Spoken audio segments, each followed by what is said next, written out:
Very good morning and welcome to the Breakfast News on Rajya Sabha television. My name is Aishwarya Kapoor. Well, it is the start of a brand new week, and in the next 30 minutes, I'll be taking you through stories that you might have missed during the weekend, but that are shaping our world, and also be taking you through the stories that are likely to make news through the day today, starting with the headlines. No luxury of a time to defer the implementation of GST, says the Finance Minister. 1st of July is the launch date. Return filing rules relaxed for July-August. BJP steps up a campaign for its presidential nominee. Venkaiah Naidu holds discussions with LJP Samajwadi Party leaders. BJP to file nomination before 24th of June. Bankers to meet from today to decide on large defaulters. RBI has named 12 largest defaulters that owe 2.5 trillion rupees to the system. Will face bankruptcy proceedings. Situation in Darjeeling remains tense. Incidents of arson reported from Kalimpong. Home Minister Rajnath Singh speaks to West Bengal Chief Minister Mamata Banerjee.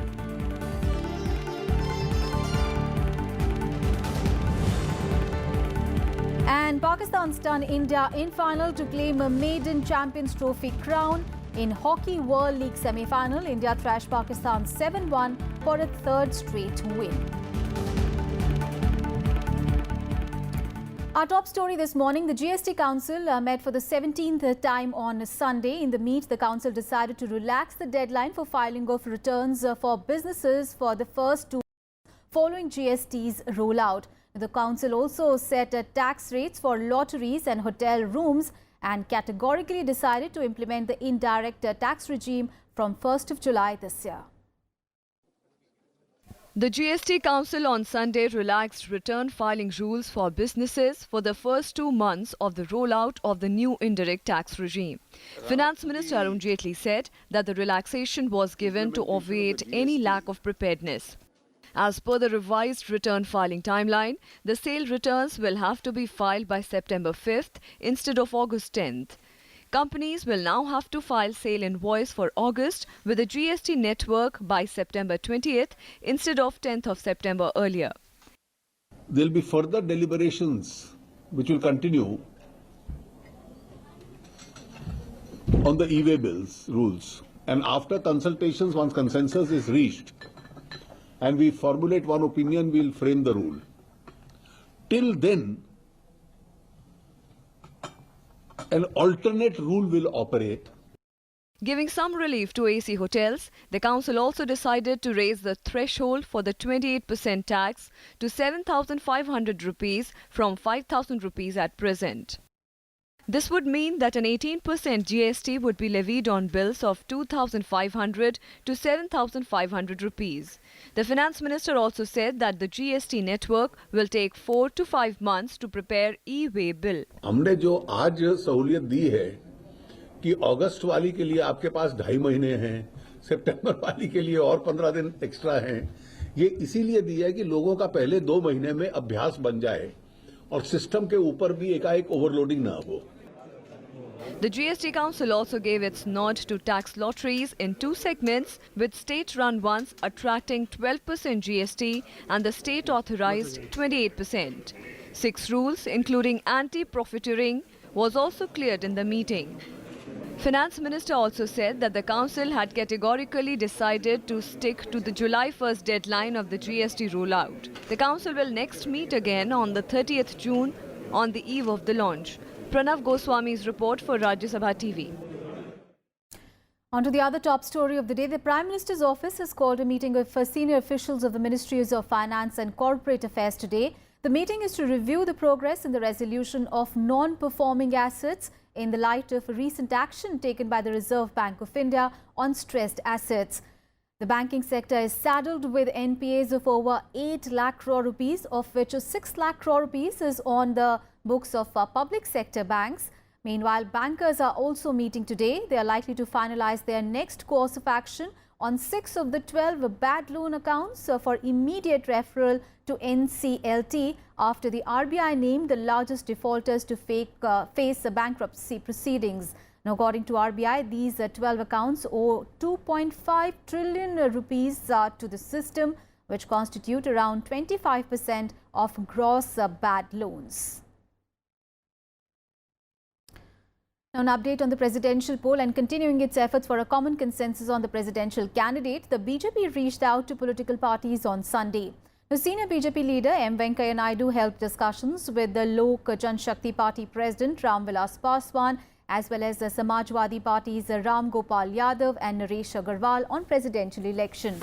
While Paswan said that his party would back the BJP, the Samajwadi Party leaders preferred a politician as president. Now, Naidu said that BJP will announce its presidential nominee before 23rd of this month.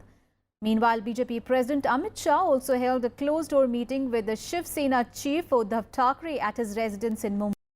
The Sena chief has said that they would take a call on support after the BJP revealed its choice of president. Now, Shah is reported to have told Thackeray that Prime Minister Narendra Modi would decide the NDA's candidate for the highest constitutional post. Now, Finance Minister Arun Jaitley, meanwhile, spoke to TMC and BJD leaders as well. Remember, last week, the Union Ministers Rajnath Singh and M. Venkaiah Naidu held meetings with the Congress President Sonia Gandhi, CPIM General Secretary Sitaram Yechuri, as well as other opposition leaders separately to evolve a consensus on the presidential nominee. However, no name was discussed by either side for the top constitutional post. Now, an update on the situation in Jammu and Kashmir and asserting that security cannot be compromised. MOS for Home Affairs Kiran Rijiju on Sunday said that the centre will provide all support to maintain peace and restore normalcy in Jammu and Kashmir. Rijiju spoke on the sidelines of the final of the Urja football tournament organised by the SSB in Jammu. He said that the strategies have to be dealt with due consultation with the government in Jammu and Kashmir.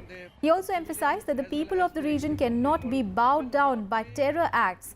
Rijiju condemned the killing of 6 police personnel in an ambush by terrorists on police party in the valley earlier. Meanwhile, a group of militants attacked an army convoy in South Kashmir's Anantnag on Sunday. No casualty was, however, reported. According to the police sources, the militants fired some shots at the army vehicles in Brihebehra sector and fled from the spot. Security forces cordoned off the area and started a lookout operation. The state government's input strategies are to be given priority. The central cannot just make a statement and intervene. Jammu and Kashmir will not take it lightly. They will not just lie down because these kind of barbaric attacks on the civilians as well as the uniformed people will not be welcomed by any person, any sensible person. And now an update on the situation in Darjeeling, which continues to remain tense. Now, Home Minister Rajnath Singh on Sunday spoke to West Bengal Chief Minister Mamata Banerjee over the law and order situation in the region, which has been reeling under violence for the past 8 days. Now, Singh has also appealed to the people to remain calm and peaceful and not resort to violence. Earlier, thousands of Gorgaha Janmukti Morcha protesters on Sunday took out huge rallies to observe a Black Day in Darjeeling. Incidents of setting fire a government library room in Kalimpong, 2 panchayat offices and a police vehicle were also reported. Though Darjeeling, which is the hub of the agitation, remained more or less incident-free. Now, GJM were protesting the death of their 3 supporters allegedly killed in police firing at a Chowk Bazaar, carrying their bodies in the march. The state police, however, rejected the death of anyone in police firing. The GJM has ruled out any talks with the state government in view of the ongoing agitation, but has expressed willingness to talk with the central government.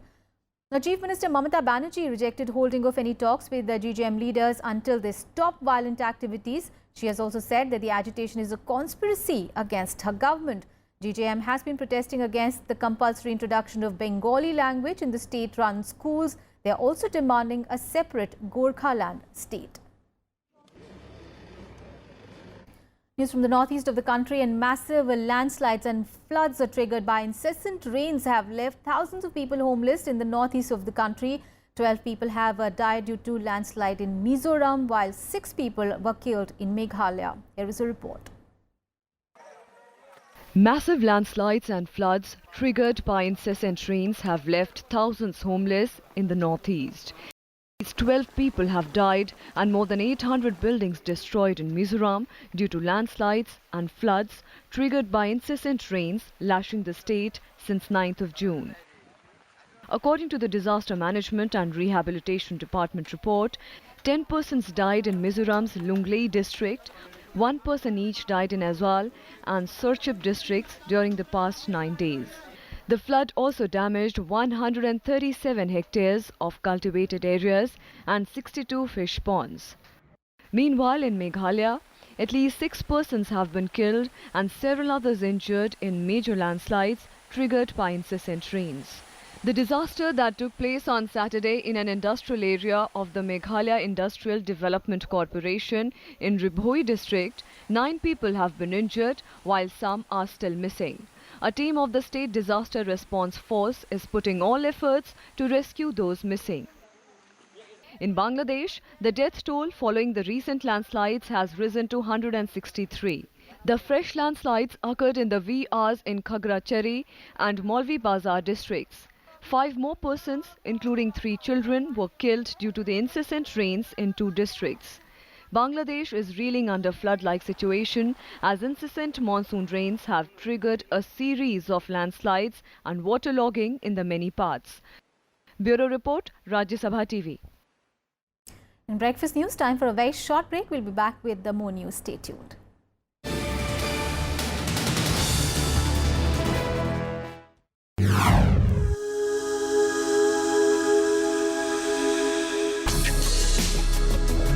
Tales that inspire.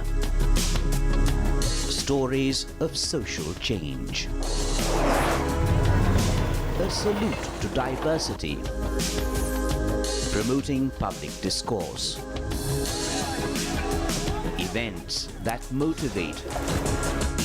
Inspiring the innovative spirit. Watch Rajya Sabha television documentaries.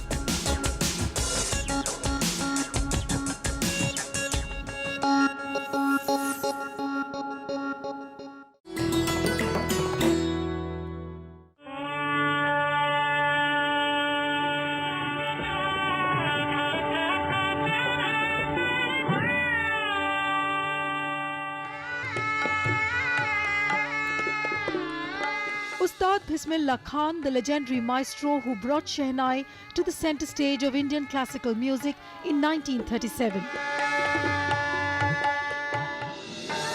With his heart-touching rendering of Rag Rafi, Ustad mesmerized millions of hearts on the eve of the First Republic Day. But most significant was when India achieved independence. And Bismillah Khan performed from the ramparts of the Red Fort on 15th August 1947. Ustad Bismillah Khan was awarded India's highest civilian award, Bharat Ratna.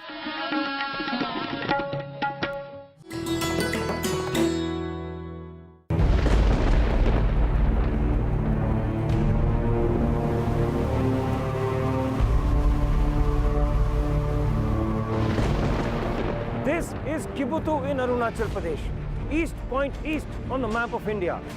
Kibutu is dangerously close to the Chinese pressure point. We see first-hand and unseen areas of sand dunes and see how BSF is guarding this difficult territory along the Indo-Pak borderline.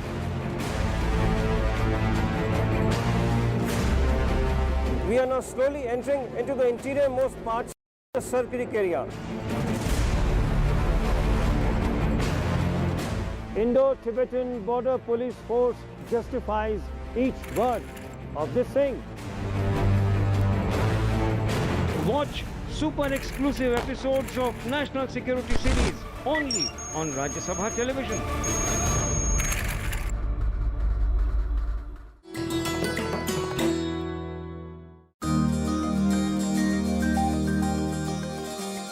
Harappan sites are a treasure trove of sophisticated pottery.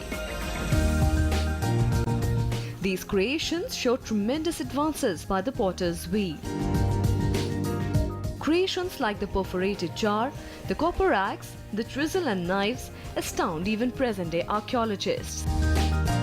Figurines depicting yoga poses, chess pieces display a complexity unsurpassed even by later-day civilizations, all of which make the Harappan civilization truly unique.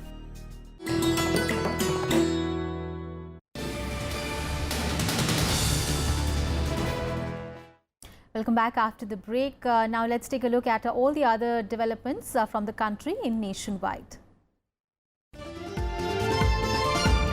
The Sri Lankan Navy on Sunday arrested 5 Tamil Nadu fishermen and impounded their boats for allegedly fishing in their territorial waters. According to the Fisheries Department, fishermen from Mandapam ventured into the sea in the morning and they were fishing off the Nedu Tibu when Sri Lankan naval men surrounded them and took them to their port.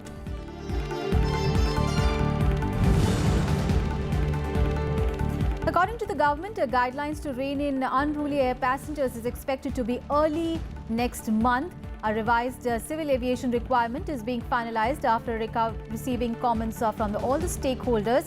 The car will also include norms for a national no-fly list of unruly passengers, under which the flying ban could extend from at least 3 months to an indefinite period.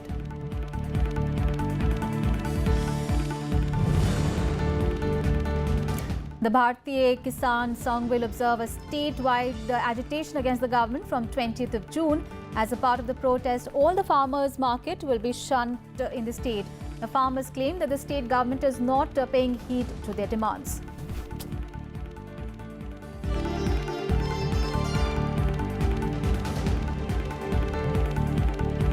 All right, let's get you some international news. And French President Emmanuel Macron's party has won a clear parliamentary majority, winning more than 300 seats in the 577-seat National Assembly. Now, the victory is a second election triumph for Macron after his presidential victory, and the mandate is now expected to allow Macron to embark on deep social and economic reforms in his country. A decisive victory for French President Emmanuel Macron's party. After Sunday's second round of parliamentary elections, Macron's party, La République En Marche, along with ally Modem, won more than 300 seats in the 577-seat National Assembly. Macron's party had won the first round of elections on 11th June. Première fois sous la Ve République, l'Assemblée nationale sera profondément renouvelée, plus diverse, plus jeune, forte de parcours professionnels, associatifs et politiques variés. Vous avez donné une majorité franche au président de la République et au gouvernement. Cette majorité aura une mission, agir pour la France. Par leur vote, les Français ont, dans leur grande majorité, The results are a huge victory for Macron's party, which was formed just over a year ago.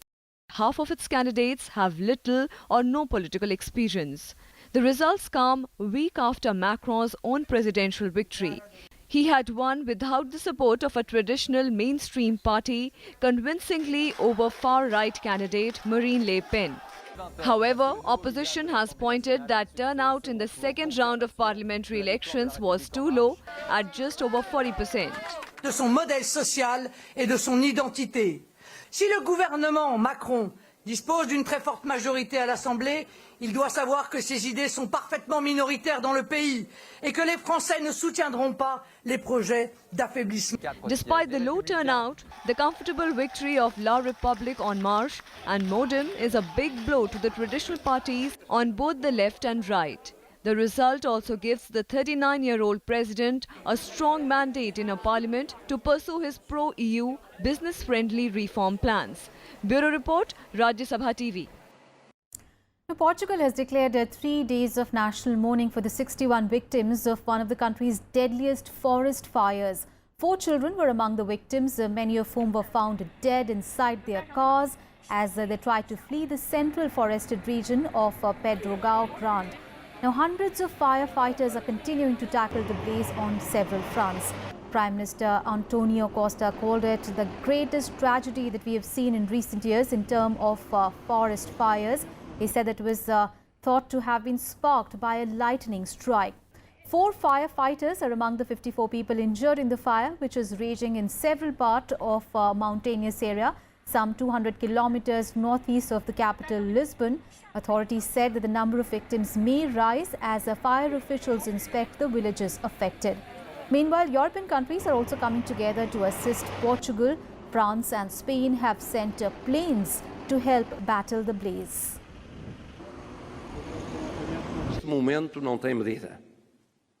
Como não tem medida a nossa solidariedade, a solidariedade de todos nós para com os familiares das vítimas da tragédia de Pedrógão Grande. Let's get you some more international news in World Wrap. Iraqi forces backed by US-led coalition launched assault on Islamic State stronghold city of Mosul.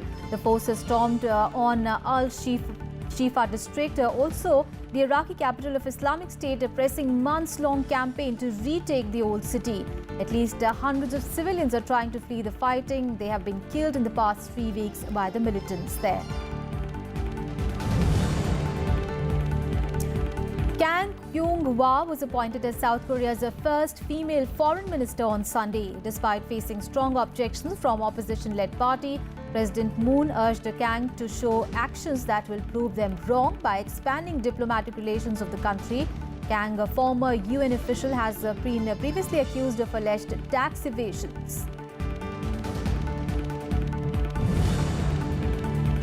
Firefighters continued to battle an explosive wildfire in California on Sunday. The fire has blackened over 500 acres of land just an hour after it ripped through Castaic Lake in northwestern Los Angeles County on Saturday. No structures were reportedly threatened by the fires.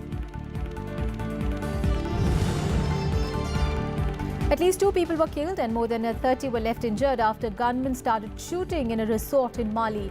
Over 30 guests were rescued from the site after assailants stormed into the luxury resort near capital Bamako. One of the gunmen was reportedly shot dead, while another one, who was wounded, ran away, leaving a submachine gun behind. Iran fired missiles into eastern Syria, aiming terror bases as a retaliation for the attacks claimed by Islamic State in Tehran, which left 18 dead last week. The Iranian Revolutionary Guard fired a series of missiles targeting the headquarters and gathering centers of Tafkiri terrorists supporting and building car bombs. A large number of terrorists were killed and weapons were destroyed in the attack. On to some sports news. It was a heartbreak for India in cricket as arch rivals Pakistan defeated the men in blue by 180 runs to lift the maiden ICC Champions Trophy.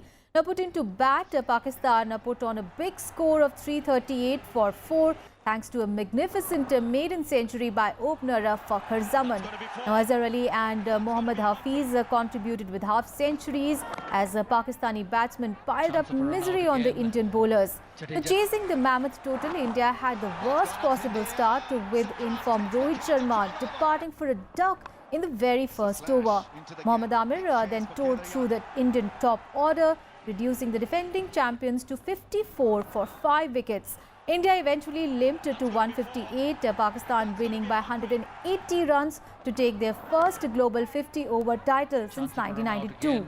Mohammad Amir and Hassan Ali took 3 wickets each for the champions.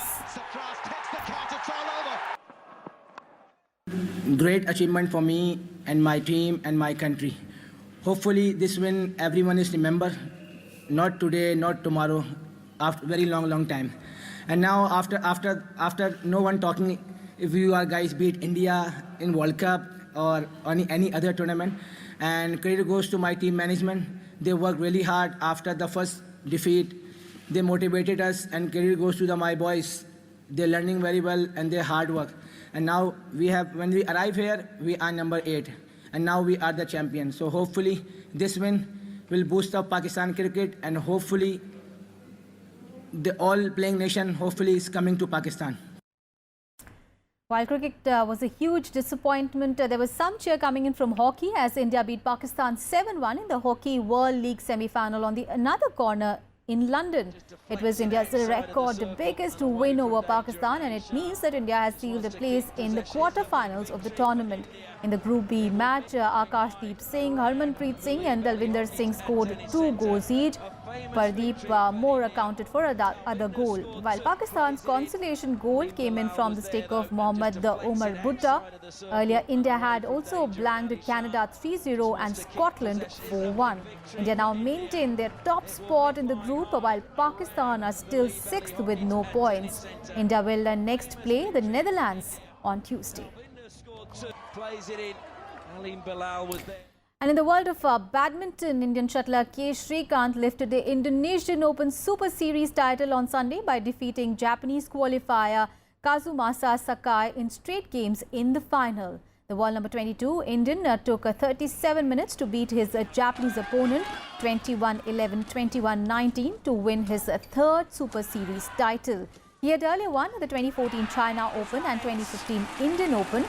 The 24-year-old had defeated world number 1 Song Wan-ho of South Korea to reach the summit clash. Narendra Modi have congratulated Kidambi Srikanth for his spectacular win.